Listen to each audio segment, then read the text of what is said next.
Olá, meninos e meninas! Iremos iniciar agora a nossa aula 20 de Noções da Eletricidade e Eletrônica.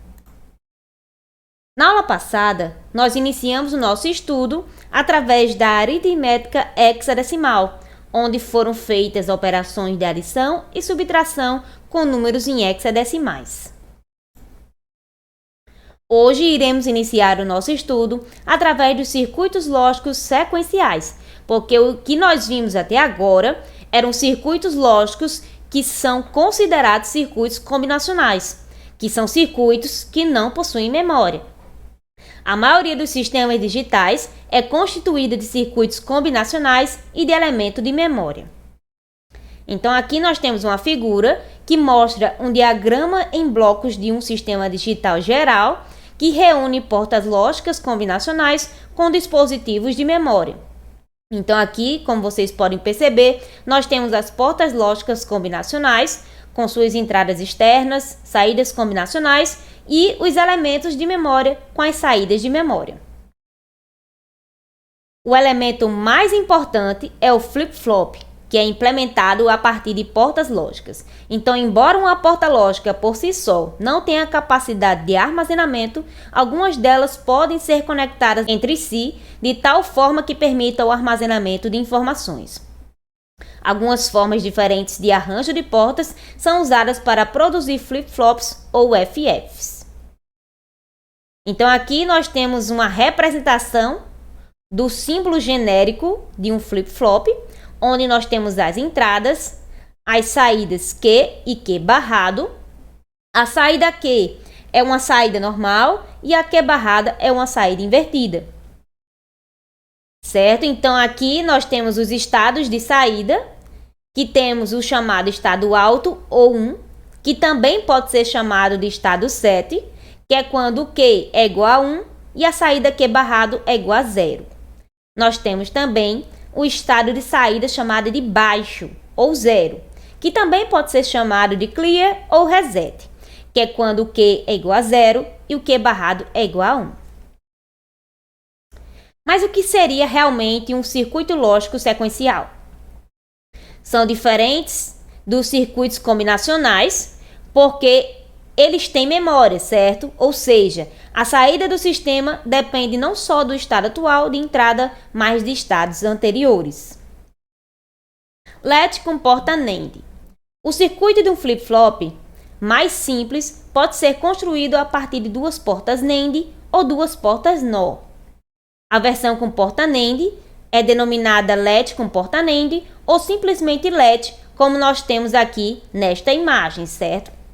Então, um LED com portas NAND tem dois estados de repouso possíveis, quando o set é igual ao reset, que é igual a 1.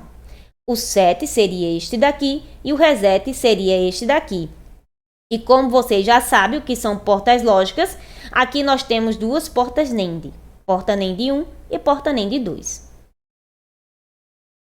Então, as duas portas são interligadas de modo cruzado, como vocês puderam perceber, de forma que a saída da NAND 1 é conectada a uma das entradas da NAND 2 e vice-versa. As saídas das portas denominadas Q e Q barrado, respectivamente, são as saídas do LED. Em condições normais, essas saídas sempre serão o inverso da outra. Então, aqui nós temos duas entradas no LED. No caso, seria a entrada 7 e a entrada reset. A entrada 7 é quando o Q é setado para o estado 1. E a entrada reset é quando nós resetamos Q para o estado 0.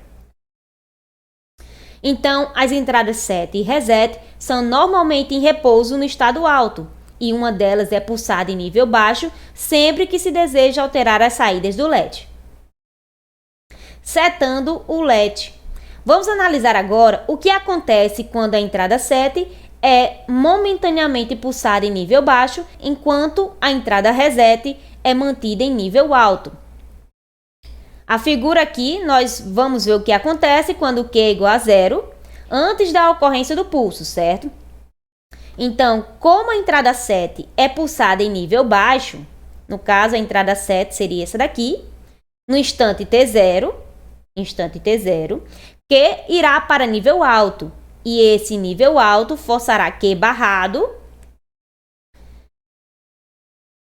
para o nível baixo, de forma que na NAND 1 há duas entradas em nível baixo. Então, assim, quando a entrada 7 retorna para o estado 1, no instante T1, a saída da NAND 1 permanece em nível alto, que por sua vez mantém a saída da NAND 2 em nível baixo. Agora nós vamos ver o que acontece quando Q é igual a 1 e Q barrado é igual a 0 antes da aplicação do pulso na entrada 7. Certo? Aqui nós temos a entrada 7 e a entrada reset nas duas NANDs, NAND 1 e NAND 2, com as saídas Q e Q barrado. Então, visto que Q barrado é igual a 0, já mantém a saída da NAND 1 em nível alto. O pulso baixo da entrada 7 não altera a saída. Assim, quando a entrada 7 retorna para o nível alto, as saídas do LED ainda são Q igual a 1 e Q barrado igual a 0. Então, podemos resumir o que é mostrado nas imagens, que um pulso de nível baixo na entrada da 7 sempre leva o LED para o estado em que Q é igual a 1. Essa é a operação de setar um LED, ou flip-flop, ou FF, como também pode ser chamado. Resetando o LED. Então, agora nós vamos analisar o que acontece quando a entrada reset é pulsada em nível baixo, enquanto a entrada 7 é mantida em nível alto. Na figura, nós temos o que acontece quando Q é igual a 0 e Q barrado é igual a 1 antes do pulso, certo? No caso, nós temos a entrada 7 aqui e a reset aqui com as duas NANDs, NAND 1 e NAND 2. E as saídas Q e Q barrado. Então, visto que Q é igual a 0, já mantém a saída da NAND 2 em nível alto, certo? Um pulso em nível baixo na entrada reset não apresentará nenhum efeito. Quando o nível da entrada reset retorna para alto, as saídas do LED ainda são Q igual a 0 e Q barrado igual a 1. Então, aqui nós temos na figura a situação em que Q é igual a 1 antes da ocorrência do pulso na entrada reset. No caso aqui seria Q igual a 1, certo? Como a entrada reset é colocada em nível baixo, no instante T0, Q barrado vai para o nível alto, e este nível alto força a saída Q para o nível baixo, de forma que a NAND 2 agora tem duas entradas em nível baixo. Assim, quando a entrada reset retorna para o nível alto, em T1, a saída da NAND 2 permanece em nível alto, que por sua vez mantém a saída da NAND 1 em nível baixo. Como vocês podem perceber aqui, certo? Então, para resumir aqui o assunto do LED com porta NAND.